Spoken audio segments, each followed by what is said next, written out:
ने विरोध किया, वो विरोध स्वामी करपात्री जी, धर्म सम्राट करपात्री जी ने किया। वो भारत के उस महान वैभव को देखना चाहते थे। उनका सपना, वो स्वप्न कोई दिवा स्वप्न नहीं था, वो अखंड भारत का सपना देखते थे सज्जनों। और अखंड भारत का सपना सदैव देखने वाला व्यक्ति कभी विभाजन नहीं स्वीकार कर सकता है। ऐसे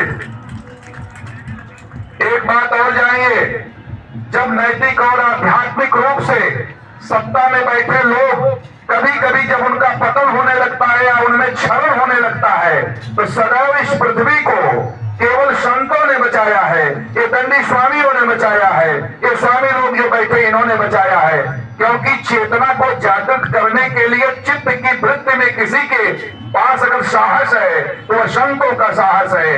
ऐसा ही साहस देश स्वतंत्र होने पर करपात्री जी ने जगाया था। सज्जनों, राम राज्य की स्थापना को लेकर के जिसके मूल में आज जिस सुराज की बात कही जाती है, जहां सुराज प्रजा दुखारी सो निप अवश्य नरक अधिकारी, जिसकी बात की जाती थी, स्वामी करपात्री जी उस सूत्रपात करने वाले भारत की राजनीतिक सत्ता में थे। लोकसभा का चुनाव होता है, उनकी बातें नहीं मानी जाती। 3 सीटों के साथ लोकसभा का चुनाव जीतने वाले भी राजनीति में हस्तक्षेप करने वाले स्वामी करपात्री जी थे। और दूसरी बात जो है आज यहाँ बताने के लिए बहुत सारे नए लोग हैं। रोहित जी, समय हो तो मुझे 2 मिनट और शब्द दीजिए। मैं इस बात को बताना चाहता हूँ, जिस हिंदू कोड बिल को लेकर के, जिस समान नागरिक संहिता को लेकर के, जिसको लेकर के ये आज चर्चा का विषय बना हुआ है, वो सारी की चीजें हिंदू कोड बिल पर अंबेडकर से जो बात हुई और अंबेडकर और स्वामी करपात्री जी के पत्राचार को देखा जाए, तब आपको पता चलेगा कि वह धर्म ध्वजा सम्राट भारत को कैसा देखना चाहता था, वो भारत की विभूति को कैसा देखना चाहता था, तब आपको पता चलेगा। और एक बात और भी यहाँ आवश्यक बताना चाहता हूं, मुस्लिम लीग के प्रस्तावों का विरोध ही नहीं किया, थोड़ा सा अगर सरकार ने समर्थन किया होता सज्जनों, तो आज अखंड भारत का जो ये स्वप्न है ये संपूर्ण पूरा रहता। मैं मानता हूं कि शायद उसी सत्ता का प्रवाह है, शायद उसी आत्मज्ञानी और भारत के शुभचिंतक का दिव्य दृष्टि है, हमारे योगी जी को भी मिली है, वही सपना हमारे मोदी जी को भी मिला है। भारत फिर उसी दिशा में चल रहा है, चल पड़ा है। आवश्यकता आप लोगों की है, आप लोग जब इस पर सहयोग करेंगे तभी यह और आगे बढ़ेगा। हमारे मयंक जी बैठे हुए हैं, व्यापार जगत से आते हैं, जयदयाल गोयंदका जी और गौरी शंकर गोयंदका जी के सामने, मालवी जी के सामने मैं एक प्रसंग और यहाँ पर बताना चाहता हूँ, नया प्रसंग। सज्जनों, उस प्रसंग में ये था कि जो भागवत लिखी जाए उसमें कैसे चैप्टर रखे जाए।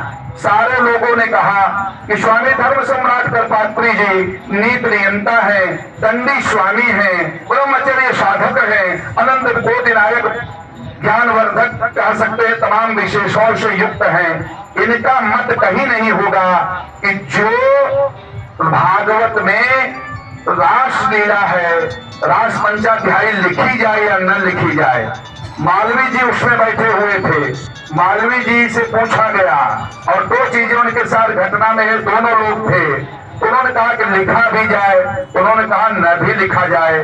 और अंत में जब इनके ऊपर बात आई, मालवी जी दोनों पक्ष में रहे। मालवी जी ने हार स्वीकार की स्वामी करपात्री जी से। मैं इस मंच से कहना चाहता हूँ, उन्होंने कहा कि करपात्री जी का जो निर्णय होगा, क्योंकि जानता हूँ हिंदू अनंत काल से भारत की संस्कृति हिंदुत्व की जो रही है, उसमें एक सूर्य अगर कोई उदय हुआ है, मैं तो टिमटिमाता एक दीप हूँ, सूर्य है, तो सूर्य जो है करपात्री जी है।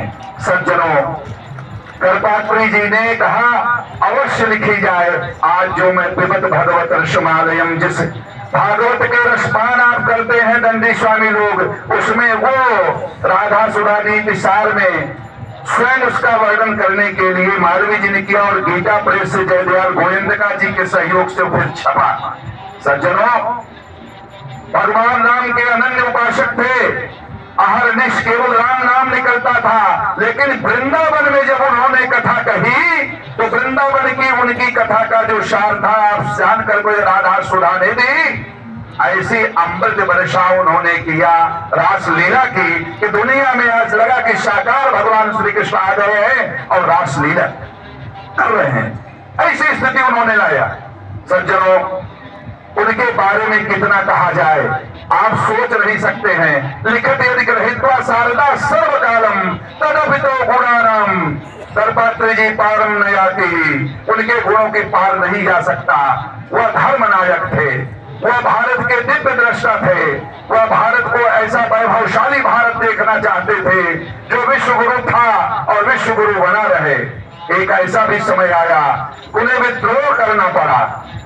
और आज आपको जानकर आश्चर्य होगा कि जो गोरक्षा का जो अभियान चल रहा है, आज भारतीय जनता पार्टी जिस अभियान को अपने मूल मंत्र में बनाए हुई योगी जी ने जो पालन किया, या मैं बहुत स्पष्ट तौर पर करना चाहता हूं, इसका प्रणेता अगर कोई था तो स्वामी कृपात्री, धर्म सम्राट कृपात्री जी थे। उन्होंने कहा कि गोरक्षा जब तक गो हत्या बंद नहीं होगी, भारत माता सशक्ति रहेगी, भारत की कृषि और ऋषि की यह संस्कृति हमारी जो है ये बिलखती रहेगी। इसको बचाना है तो गो हत्या को हर हालत में हमको रोकना होगा। और आज इस दिशा में प्रयास भी हो रहा है। हाँ, उसको लेकर के देखिए, वो धर्म सम्राट ही नहीं, धर्म क्षेत्र के अथक योद्धा भी थे, महानायक भी थे, और मां भारती के रक्षा करने के लिए प्राण भी देने के लिए उतारू थे। और एक ऐसा अवसर आया, सरकार का विद्रोह किया, संतों संतगण वहां गए, परिणाम जो कुछ हुआ मैं उसको यहाँ पर नहीं कहना चाहता हूँ। सज्जनों, ये भारत ऐसी ही ऋषियों के पुण्य प्रवाह से चलता है। इसको नैतिक और आध्यात्मिक रूप से सिंचित करते हैं। महाराज जी छोटे से कह नहीं सकते, उम्र में बहुत कम है रोहित जी, लेकिन मैंने महसूस किया इस मेले में जितने लोगों को यहाँ से कंबल, हीटर, तमाम प्रकार की जो चीजें आ रही हैं, तमाम अच्छे रूप से बट रहा है। स्वामी अभिषेक ब्रह्मचारी जी, महाराज सर्वेश्वरानंद जी, आप तो लीन रहते हैं, लेकिन देखिए यह सब मत सोचिए कि आप लोगों का प्रभाव है, यह प्रभाव उस ऋषि का है, वहीं से आ रहा है। रोहित जी, आज आप छाए हुए हैं। आज समाचार पत्रों में अगर कहीं भी देखा जाए, जब मैं रोज पढ़ता हूँ, तो इसी मंच का, इसी स्थान का, क्योंकि इसी पावनपुरी स्थान पर कृपात्री जी का स्थान है। ये ऊर्जा वहां से आती है। आप ऊर्जा को थोड़ा बहुत ले सकते हैं और भी लीजिए। स्वामी अभिषेक ब्रह्मचारी जी, इसे चतुर्दिक पूरे विश्व के कांत में ला जाइए, क्योंकि पूरे विश्व में अगर आपको फैलाना है तो आपको बहुत कुछ प्रयास करना होगा। अपनी बात मैं सीमित करते हुए, चूंकि मंच पर बहुत काफी वक्ता है, एक बात कहूंगा कि अलौकिक मेधा अगर किसी के पास थी, अस्वर शक्ति का कोई विशाल भंडार था, तो स्वामी कृपात्री जी थे।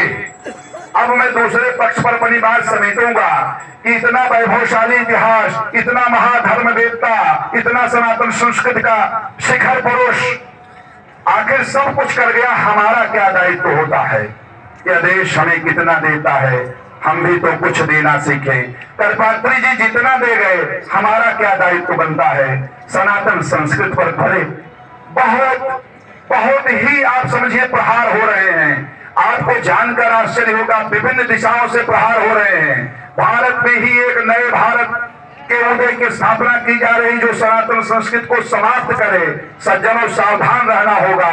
अभी आदरणीय कह रहे थे कि श्रेयम, श्रेय कहाँ है? अपने स्वधर्मे निधनम श्रेय, अपने धर्म में मर जाना ही श्रेय होता है। पर धर्मो भयावह, दूसरा धर्म भयावह होता है। अपने धर्म की रक्षा के लिए धर्म ध्वजा ये केवल दंडी स्वामी नहीं लेकर चलेंगे, स्वामी सर्वेश्वरानंद जी नहीं लेकर चलेंगे, अभिषेक ब्रह्मचारी जी और केवल रोहित जी उनके सहयोगी लोग नहीं लेकर के चलेंगे। सज्जनों, इस धर्म ध्वजा को सबको उठाना होगा और मां भारती के वैभव को फिर से स्थापित करना होगा। कम से कम सद आचरण से, सदप्रवृत्ति से, सदविचार से, सद संस्कार से अगर हम अपने जीवन को जी लें, दूसरों के लिए प्रेरणा बने, अपने परिवार को बना लें, तो शायद सच्चे श्रद्धांजलि उस महानायक को होगी, कृपात्री जी को।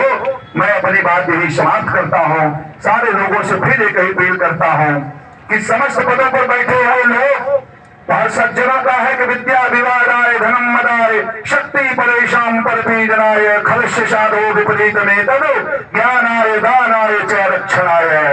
आपकी विद्या विवाद के लिए न हो, ज्ञान के लिए हो। धन आपका अभिमान के लिए न हो, दान के लिए हो, और रक्षा और शक्ति आपकी जो है किसी को नुकसान नहीं बल्कि रक्षा करने के लिए हो। इसी भाव से सनातन धर्म की जो मूल संस्कृति है, जिसको अपनाने के लिए इतना बड़ा कार्यक्रम रोहित जी ने रखा है, यह कार्यक्रम नित्य प्रति होना चाहिए। अहर्निश आप तत्पर रहें, तभी मां भारती जागृत होगी, तभी भारत का वैभव जागृत होगा और फिर से हम विश्व गुरु हैं और बने रहेंगे। इन्हीं शुभकामनाओं के साथ अपनी बात समाप्त करता हूं। श्री राम मैं सब जग जानी, करो प्रणाम जोर जुग पानी।